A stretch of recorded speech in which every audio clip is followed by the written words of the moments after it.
2 Chronicles chapter 30. And Hezekiah sent to all Israel and Judah, and also wrote letters to Ephraim and Manasseh, that they should come to the house of the Lord at Jerusalem, to keep the Passover to the Lord God of Israel. For the king and his leaders and all the assembly in Jerusalem had agreed to keep the Passover in the 2nd month.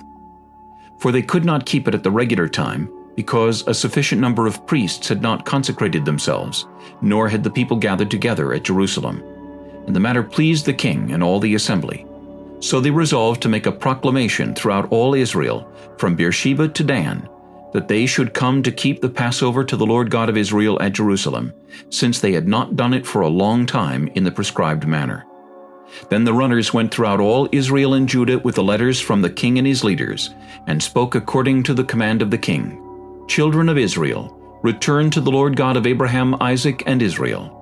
Then he will return to the remnant of you who have escaped from the hand of the kings of Assyria. And do not be like your fathers and your brethren, who trespassed against the Lord God of their fathers, so that he gave them up to desolation, as you see. Now do not be stiff-necked, as your fathers were, but yield yourselves to the Lord, and enter his sanctuary, which he has sanctified forever, and serve the Lord your God, that the fierceness of his wrath may turn away from you.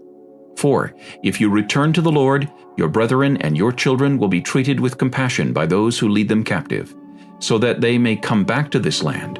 For the Lord your God is gracious and merciful, and will not turn his face from you if you return to him.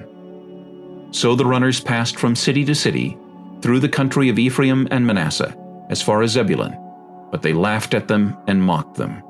Nevertheless, some from Asher, Manasseh, and Zebulun humbled themselves and came to Jerusalem. Also the hand of God was on Judah to give them singleness of heart, to obey the command of the king and the leaders at the word of the Lord. Now many people, a very great assembly, gathered at Jerusalem to keep the Feast of Unleavened Bread in the 2nd month. They arose and took away the altars that were in Jerusalem, and they took away all the incense altars and cast them into the Brook Kidron. Then they slaughtered the Passover lambs on the 14th day of the 2nd month. The priests and the Levites were ashamed and sanctified themselves, and brought the burnt offerings to the house of the Lord. They stood in their place according to their custom, according to the law of Moses, the man of God. The priests sprinkled the blood received from the hand of the Levites. For there were many in the assembly who had not sanctified themselves. Therefore the Levites had charge of the slaughter of the Passover lambs for everyone who was not clean, to sanctify them to the Lord. For a multitude of the people, many from Ephraim, Manasseh, Issachar, and Zebulun, had not cleansed themselves, yet they ate the Passover contrary to what was written.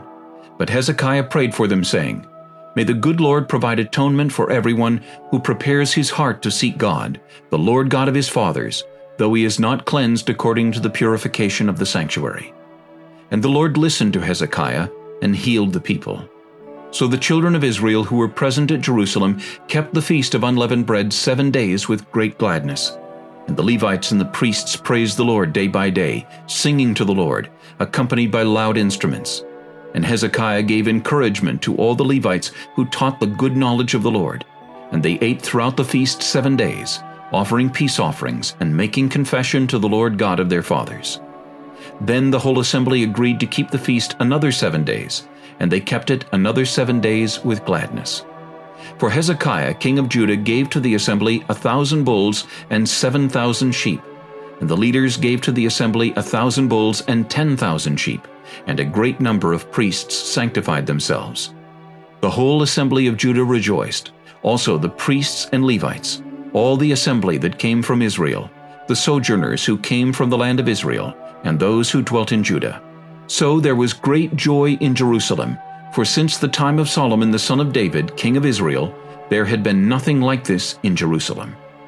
Then the priests, the Levites, arose and blessed the people, and their voice was heard, and their prayer came up to his holy dwelling place, to heaven.